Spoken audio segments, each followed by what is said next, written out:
Namaste everyone. Welcome to Hindu Center of Atlanta's weekly spiritual learning program. Acharya Brahmdevji joined us from the Mauritius today.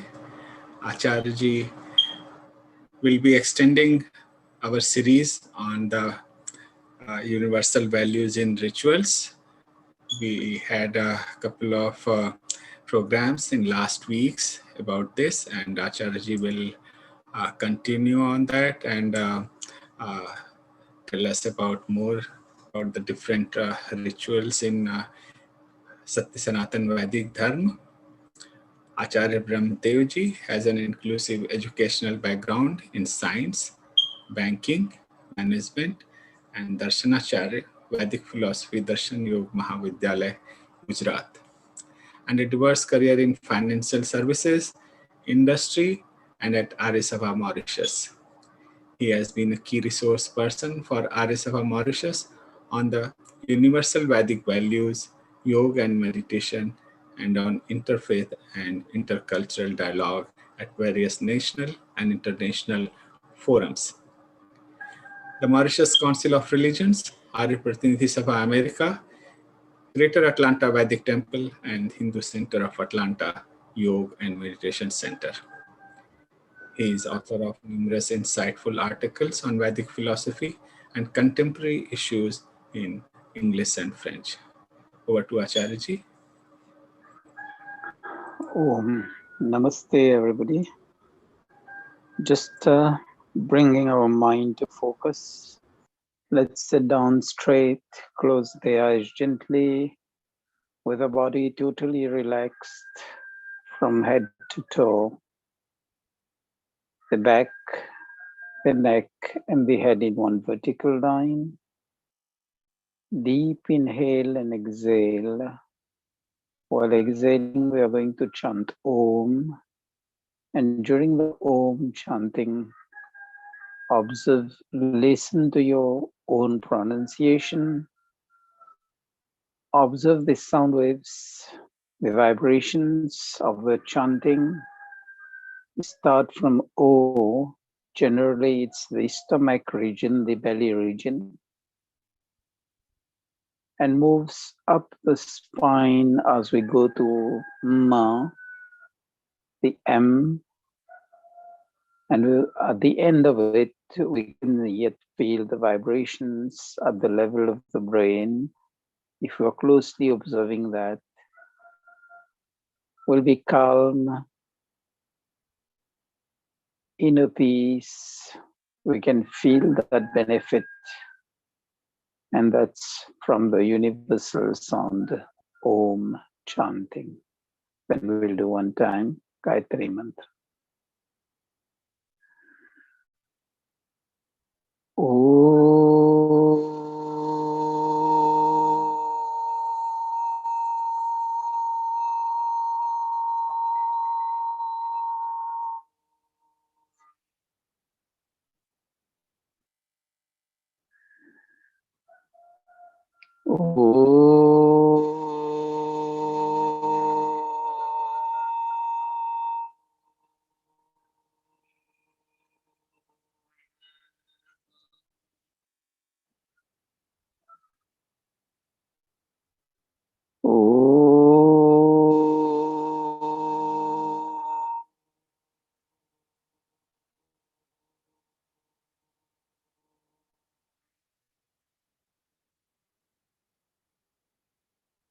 Om Bhurabhuvah Svah Tat Saviturvarenyam Bhargo Devasya Dhimahi Dhiyo Yona Prachodayat.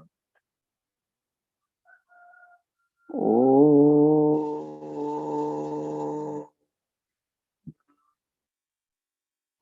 Join the palms together, rub them gently, cover the eyes and open the eyes below the palms.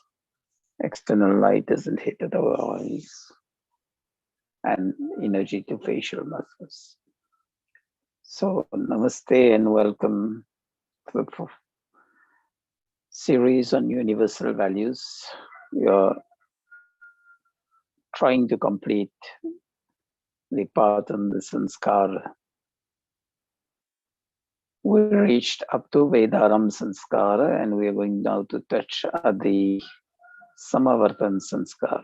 Vedaram Sanskar was the induction into studies, formal studies, because studies start well before, in the lap of the mother, with the father, and within the family environment. Now the child goes to school. So that's the induction by the guru, by the acharya, by the teacher in the gurukul or school. Then after completing formal studies, there is what is known today as the graduation ceremony. This is the Samavartan Sanskar. Again, the guru, the teacher, comes with the same values that were given to the child during Vedaram Sanskara. We just brushed about it when we were covering that. I'll just brush again about it. We'll deal with those series of values in one particular. There are 22 of them, which are repeated just as a reminder to that person. Now he's grown up to an adult, graduating out, passing out. So the ethics, the values are being given again, taught again to the student who has now completed studies. And the first one is Dharamam, Satyam Vada Dharamam Chara. Satyam Vada, ever be truthful in your speech. Dharamam Chara, whatever you do in life, it should be according to the ethics of Dharma. And Dharma starts with Driti Kshama Damosteyam Shaucham Indriya Nigraha Dividya Satyam Akrodho Dashakam Dharma Lakshanam. So Driti, patience, Kshama, forgiveness, compassion, Dhamma, self-control, fortitude, Asteyam, non-stealing, Shaucham, purity of mind, body and spirit, Indriya Nigraha, control of the senses, Dhi is one thing which is important, conversion of that knowledge which we've acquired into wisdom, that is applying the faculty of the mind. Vidya is, here it means always be on the learning curve, because once we've graduated, learning doesn't stop. We always learn in life, so always be on the learning curve. Satya, truth again. Akrodha, never be angry, whatever be the circumstances. And for that last word, akrodha, there are two sutras or aphorisms which, if we adopt in life, we'll be able to save ourselves from bad situations.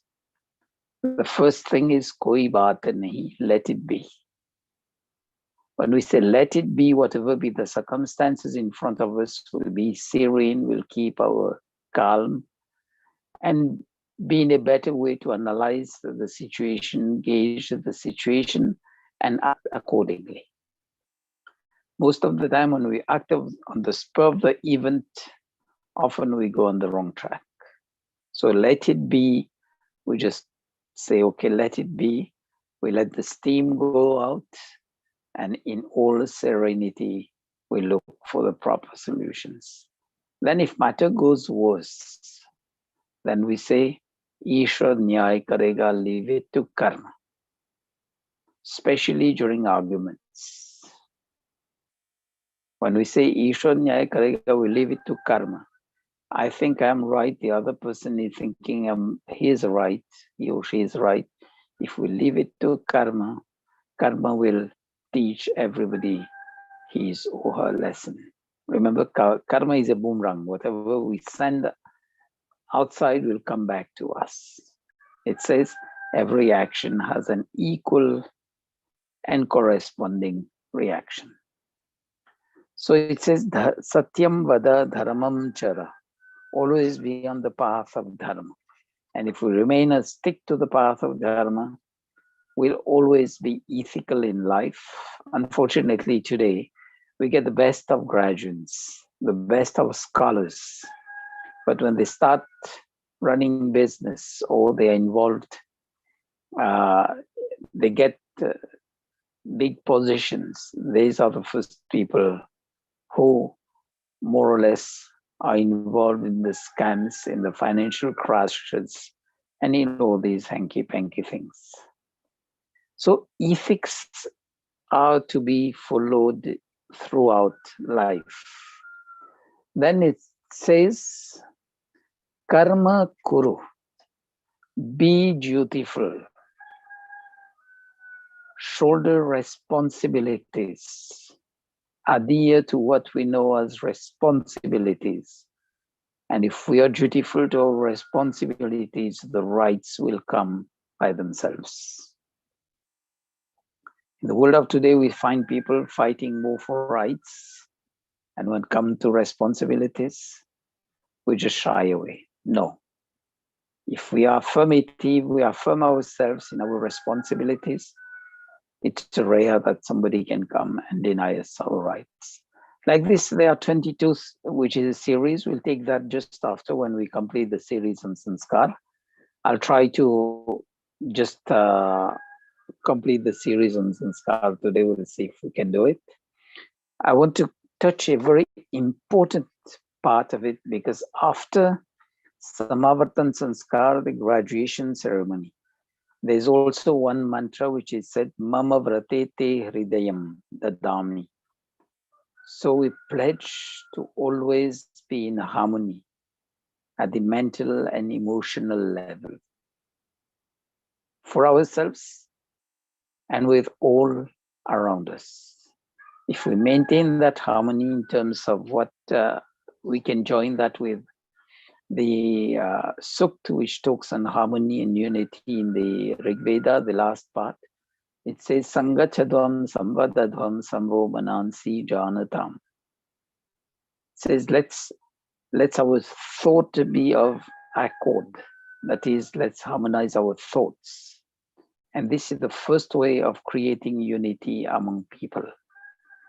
Be it in a family, be it in a club, be it in a society, or the community at large, or the whole world. There's one concept which is told nowadays, unity in diversity.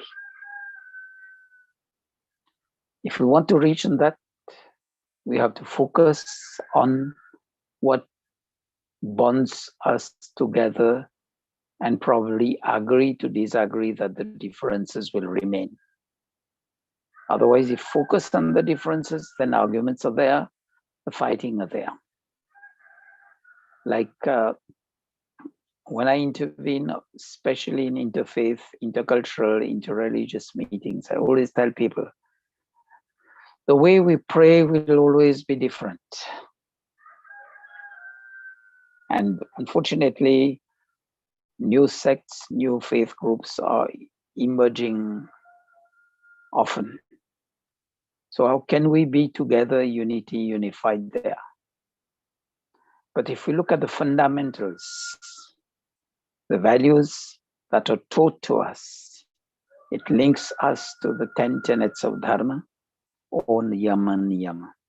So if we learn the lesson well from Vedaran Sanskar and Samavartan Sanskar, the next step of life is Grihast Ashram after the Vivaha Sanskar, the marriage ceremony. And I'll be looking into some aspects of the marriage ceremony. In fact, the Hindu Vedic Dharma talks about 7 types of marriage. One is the Brahma Vivaha, where the parents look for suitable grooms for the bride, matching gun, karma, swabhava, character, way of doing, and Swabhav nature, and let the girl choose the groom. The final word of choosing a groom is on the girl, but both have to agree. There's no coercion. Then there's Deva Viva. Deva Viva in the ancient times, householders used to conduct large yajna ceremonies. And at the time,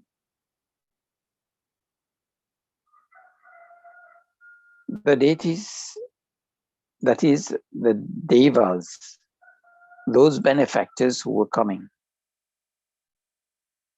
the learned young men were invited and who were able of character, and the girl was adorned. And then the girl had the choice, but there was no dowry. In the first two, there is no dowry. There are gifts which are exchanged, but there are no dowry. Then we have the Arsh Viva, which is generally the ideal. The first two are the highest. The third one is what we know as common. It would be inappropriate to term it as a purchase marriage. Gifts are exchanged and it's according to the wishes of the bride and the groom and the parents around.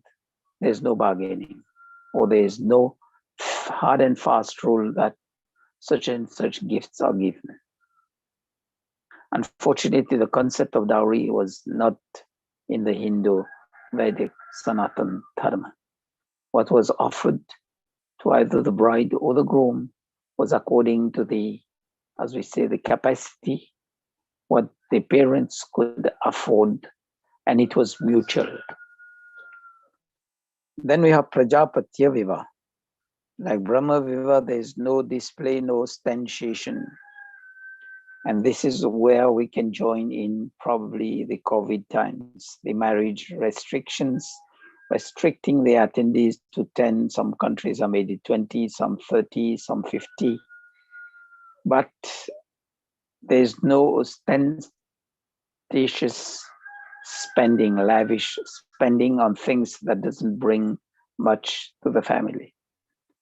Like I know people spending probably tens of thousands of dollars in a marriage ceremony. But then the problem is they get burdened by debts, and that spending doesn't serve much purpose in life. Probably that could have been invested in buying a new house. That would have been a tangible thing, and the couple would have had this secure place to live.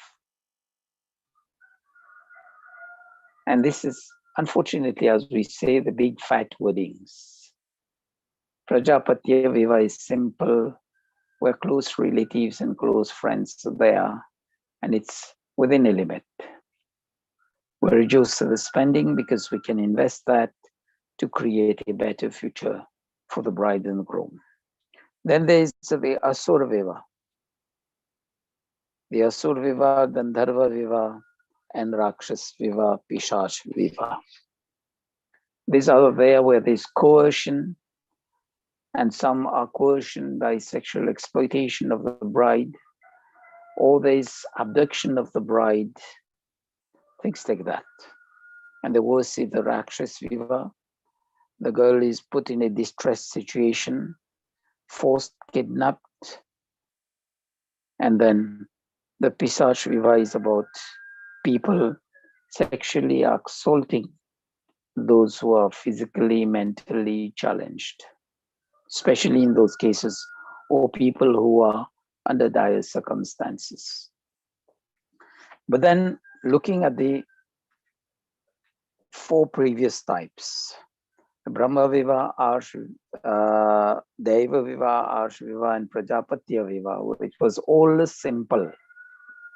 Marriage there is a sacrament, as we say, it's a spiritual bond. And remember, often we hear that during marriage ceremonies, it's 2 souls joining to become one. The Vedic Hindu Viva never says that. It says we are united as when we merge water from two glasses into a third vessel.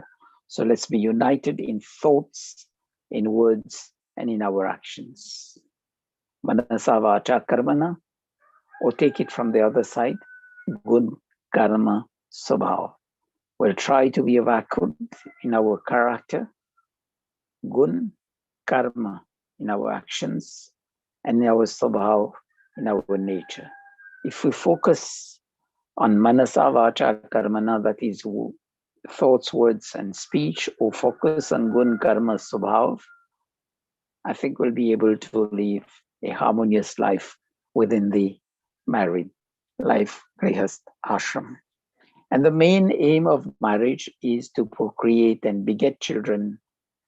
As we say, the human race will continue to exist. This is the main purpose of marriage. So there are certain rituals which are there. The first one is when the groom leaves his home, there are prayers done, and we pray for a safe travel, everything goes well. And when we reach the place where the marriage ceremony is to be performed, it's the bride welcoming the groom. Generally, the marriage was held at the bride's home, but now since it's done in halls and everything, or in, as we say, in farms, where everybody can just have a good place to be there, it's a harmonious place. So it's good. We have a proper environment. But then remember, it's the bride welcoming the groom. And this is something which we see has been reversed today. The groom is already there in the hall, and then the bride comes after. So how come we say the bride is welcoming the groom? It's the bride bringing an offering to the groom first, and then the groom offering his mala to the bride. And then the arti is done by the parents and relatives and friends of the bride. So if the groom is already there, bride is coming after, how come the welcome? So we have to follow these sequences, because what happens is after marriage, the wife is, as we say, the manager of the household. That's her status. So if we are reversing the status, we have to see what we are doing. We may go wrong because we are laying the wrong footing at the very foundations. Then there's the offering of the seed, then offering of water, and water for Achman, and sipping of water. Then there's Madhuparka. Madhuparka is the mixture of honey, curd, and clarified butter. And in Ayurveda, this is not only a token. In Ayurveda, this is the sign, health promoting. And we know in the olden days, when the people had food and they were indigestion, things were prepared in the same way as Madhuparka, because that eases digestion, that energizes the body, and especially during times when we are subject to flu and coughs and everything, that promotes good health. Then there's gift exchange, the exchange of gift. The first series is from the bride to the groom, and then the groom to the bride. This is called Godan. In the former days, a cow was given. That was symbolical. But Go also refers to other things, material gifts. If we see geo in the word geo in geometry and things like that, geology, it refers to earth. So parents who can afford it give a plot of land to the groom for him to build his house, things like that. But usually the trend is it's a set of new clothes and if symbolical token offering of utensils. So we should keep it very sober, just to remain with the framework of Brahma, Deva, Prajapatya Viva, and Arsh Viva.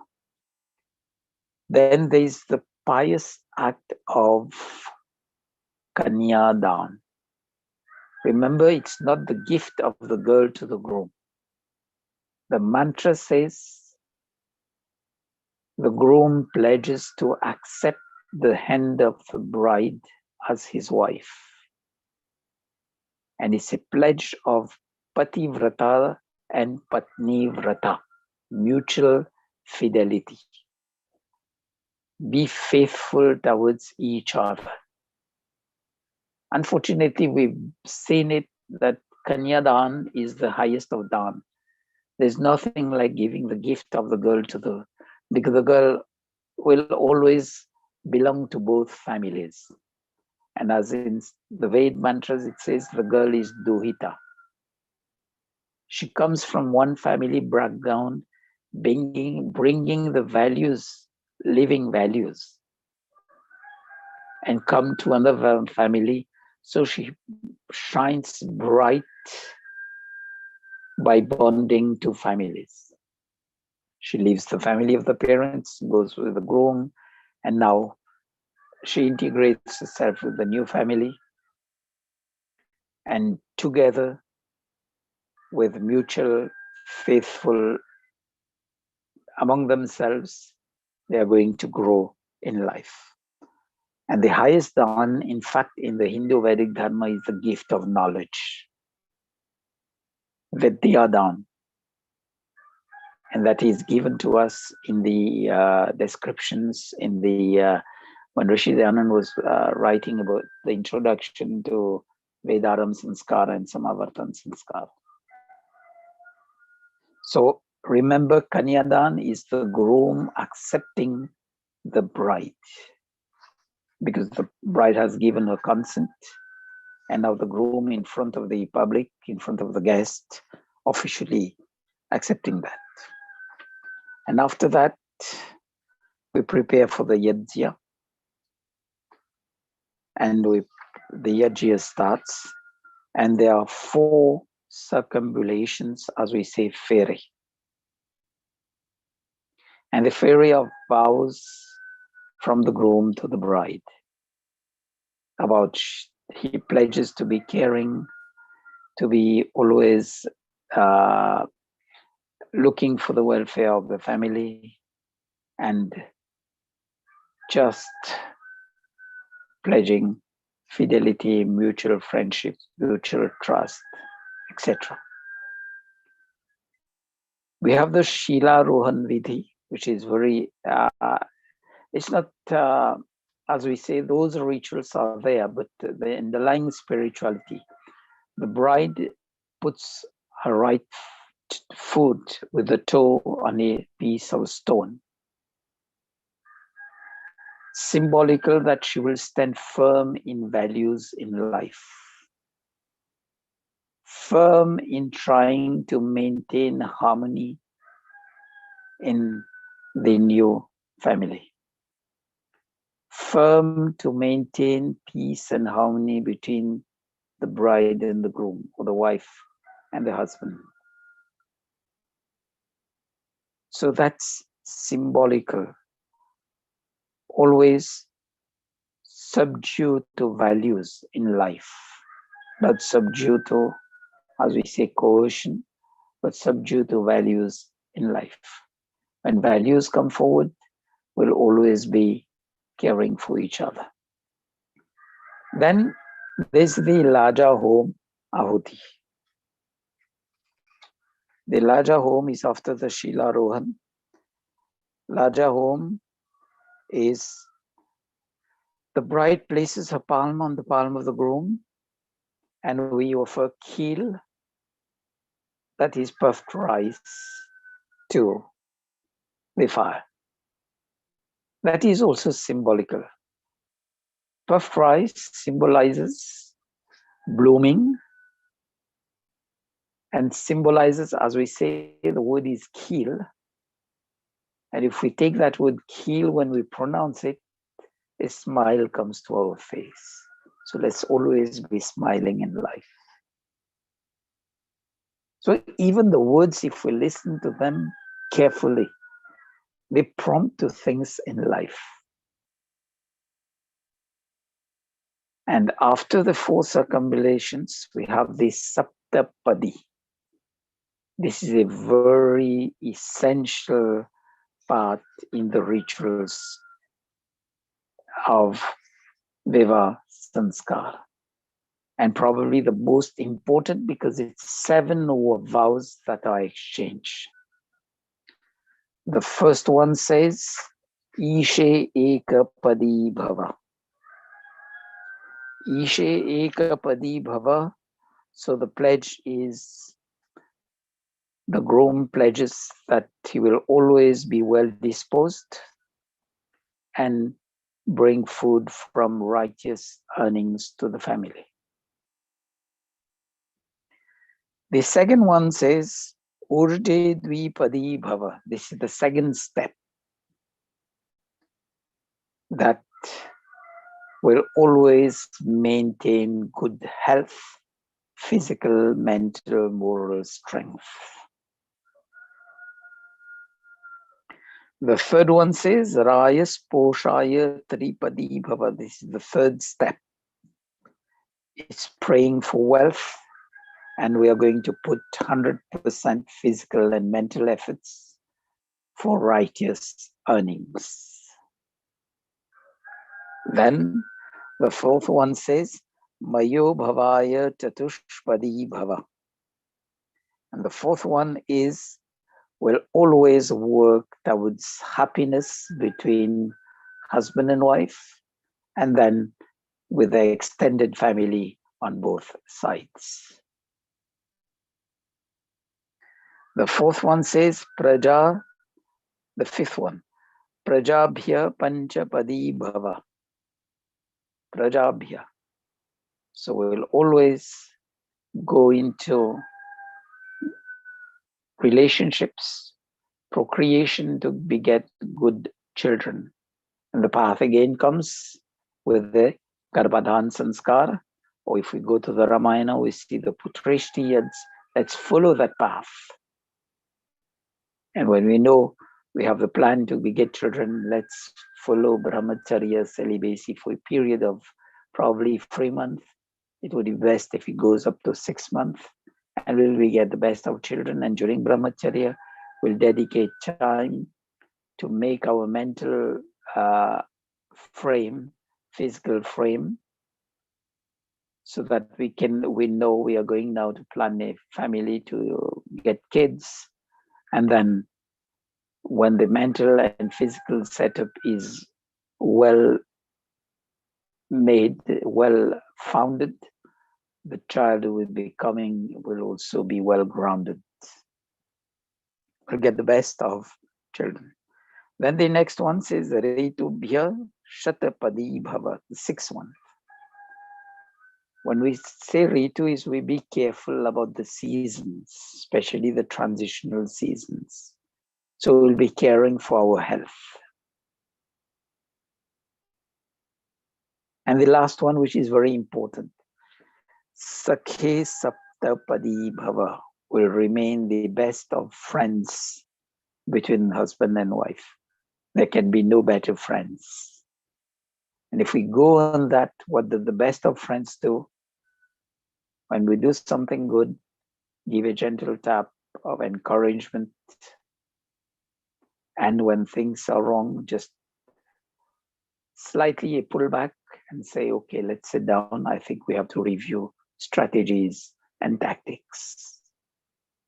So if we go on that path, the situation of tension, or the worst, what we see in the world, divorce, we won't come up to that. Because if we remain the best of friends, we'll be caring for each other, and that goes around. Then there is the mantra where it's called the touching of the heart, Hriday Sparsh. Hriday Sparsh is there because that says we are going to bring harmony between our emotions, our thoughts and emotions. Then there's a sighting of the stars, which also says, because the stars are very peaceful, the sun is scorching hot, so we'll have to be energetic as the sun, but also as calm as the stars and the moons and the moon. So we see the rituals also imbibe so many things in between them. Then the next sanskar comes after, remember, after the marriage ceremony, which is done in front of the public, there's also when the groom and the bride comes to their home, there's another short ceremony which is there. There are a few vows which are again exchanged, but then there's one vow which is again repeated. Samanjantu Vishwe Deva Samapo Hridayanino. The repetition is there only as a reminder to reinforce our commitments. And Samanjantu Vishwe Deva refers to the vow where we pledge to merge our thoughts, our words, and our deeds like water from two vessels, to be concordant like that. And after that, after begetting children, when we are going on retirement, comes the Vanprasth ashram. That is the retirement, where we start passing over, handing over the responsibilities to our children now. They've grown up, they are married, they are getting kids. Let's gradually hand over the responsibilities. So by so doing, we'll also have much more time to get involved, to reaffirm our commitment to spiritual life. We can go deeper into that. We'll have some more time to go into the study of the scriptures, the Vedas, the Upanishads, the Darshan Shastras, and remind ourselves of that spiritual knowledge, affirm on spiritual lines, as well as when we start handing over responsibility to the new generation, we save ourselves from the problem of generation gap. So we see the Vedic way of good governance within our personal life. Problem of generation gap is more because we try to stick to our command. But the Vedic Hindu Dharma says no, hand over the responsibility, start phasing from the rush and bush of life. Then comes the sannyas ashram for those who reach that level after retirement or at any point in life. They've reached that level of vairagya, detachment from material worldly matters. We know these are essential to living, but they are not 100%. Our life doesn't run 100% around that. So at that moment, we go into renunciation. We take sannyas ashram, and there we pledge to stay away from three things: lokeshna, putreshna, and viteshna. Lokeshna, that is, we'll stay away from lokeshna. We are not looking for name and fame. Whatever we do is out of compassion, out of humanity, the human values which we have. Then viteshna, because we are now retired, we are going in the renunciation phase, so we don't have to rush for money. Whatever we have, or whatever we get by sharing, because we'll be sharing knowledge at that point in time.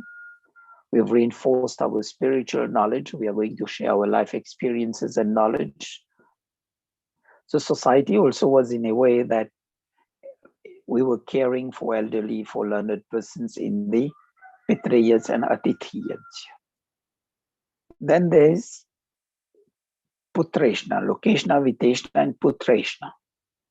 Let the kids go on themselves. We are not going to, as we say, step into the rights of others to favor our kith and kin. So we're going to be righteous in life. And this is something which we see often. People who have now retired, they try now to, what they do is to fix the future of their kins. And often what we do, we trespass on the rights of others. No, we have to be righteous. We'll push our kith and kin to be the best of persons in life. But when they are grown up, they shoulder their responsibilities. Whatever we can contribute to the welfare, that's good. But we are never, if we go on trespassing the rights of others, we are going on the reverse side of dharma. So that's there. And remember, during married life, so far as we stay as husband and wife, we owe the duty of faith, of trust towards each other. And in the Vanprasth Sanskar, after retirement, we no longer go to the forest, we can stay at our home. Let's dedicate more time to spiritual matters. And then as there, if we stay in the extended family with children and grandchildren around us, we can be the guides to the grandchildren, especially in the world of today, where husband and wife are both working. So grandparents can become the spiritual guides of children. If we take this form in society, we'll create a better family environment, and by extension, a better society, a better community, and a better world. That was, I think we've covered them. The last one is the Antyeshti Sanskar. Antyeshti Sanskar is the cremation, and the cremation is performed according to Vedic rituals. Ghee and samagri also put when doing the cremation because that reduces the pollution. And remember, incineration is the fastest way to return the body into the 5 elements: air, water, fire, space, and earth and matter. So we reduce that. This is the fastest element, and it's proven scientifically, especially when there are plagues, epidemics, etc. This is recommended as the fastest way of disposal of the corpse and to prevent any further spread of diseases. The offering of ghee and samagri during the Antyeshti Sanskar is just to reduce the pollution. You know, it's going to create pollution, but even by putting the body under the ground during the funerals, that is going to also create pollution, but we are not seeing it because it's under the earth. That is going to rot, the body is going to rot. And if there is any leachate, that can go into underground water tables. Now, I remember when I was a kid, we were learning about the episode of plague in the woods. It was recommended to incinerate the corpses. Even we've seen that in the recent pandemic. So that is also a very, not only a ritual, but also when we've disposed of the corpse, we don't burden this planet Earth by increasing the land that we need for cemeteries. And then when there's no, as we say, no place there, we don't review the grief in life. Then we celebrate the life of the departed. Because when there's a tomb, when there's things like that, we tend to visit that. And when we visit that, we go into the grief again. But if it's cremated, it's finished. And then whenever we remember the person who is no longer amongst us, we remember the good things of life. And when we go into that, we are celebrating the life of the person who is no longer amongst us. So these are the sanskar.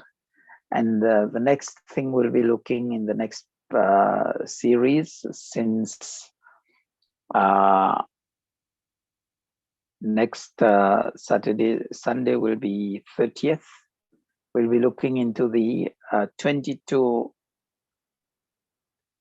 things that are given to the brahmachari at the induction into studies and at the samavartan also, which is a reminder. We'll look into those values. And that if we learn some of them, we'll really understand the importance of values in the Vedic Hindu philosophy. It's not a question of we are only Hindus or followers of the Vedic Sanatan Dharma by just doing the rituals. It's more beyond that. We'll look into that aspect of life. Thank you for your attention. Just remember, you can always come back to us on Facebook and YouTube channel of Hindu Center of Atlanta. If you want, you have your queries, you can just put up a small note in Facebook Messenger or send us an email on hinducenterofatlanta@gmail.com. Thank you for your attention. Dhananjay for the closing, please. Thank you, Acharyaji. As you all know, we concluded the sanskars, all the sanskar Acharyaji covered into the several weeks. Acharyaji started today with the Samavartan sanskar. We had completed Vedaram sanskar in last previous weeks. The Acharyaji started with the saying that whatever you do in your life should be according to the dharma. Satyam vada dharmam chara. Be dutiful to our responsibility. Then after that, the Vivaha Sanskar comes. Acharyaji explained in very much detail the different types of 7 types of marriages.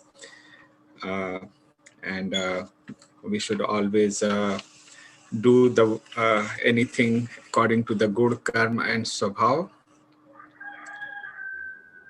Acharya explained the different steps in the marriage ceremony in today's episode. Offering of jaimal, water, honey, and exchange of gifts. All these things Acharya explained. And after that, Kanyadan. Kanyadan is where it is also very important step of the life where one family is joining together with another family, another values, where we start sharing the different values among two families. In that Vivaha Sanskar, the Sila Rohad Vidhi, that is the very another very important step where we learn to have the firm values in our life. We was in the process of marriage ceremony. There are 7 things, Saptapadi, which we take a vow of all those 7 steps. You need to go back and hear all these things in detail. And at last, we have the Antyeshti Sanskar, the cremation ceremony, where Acharya explained the value and why do we burn the dead body and offer the ghee and samagri. That is the best way to do the Antyeshti Sanskar. There are scientific reasons also about that. That's where we conclude our different sanskar in Sanatan Hindu Dharma. From next week, we will start another series, the 22 values of the life of Sama at the time of Samavartan Sanskar. Please do join us from the next week. We will have this series covering different values of Samavartan Sanskar.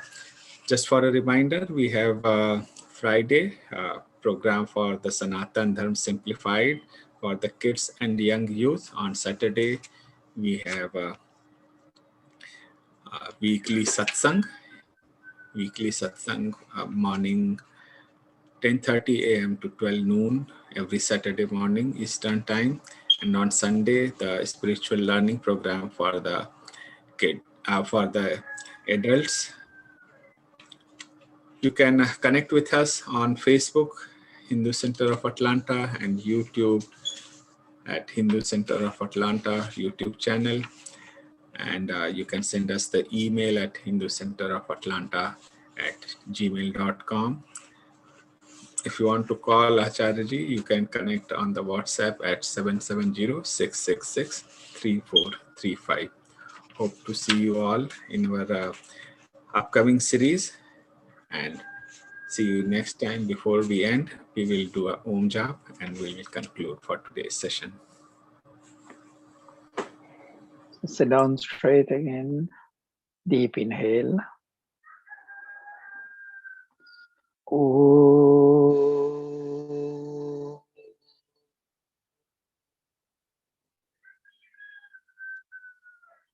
Namaste ji. Have a nice week ahead. Thank Wish you. you all pleasant time.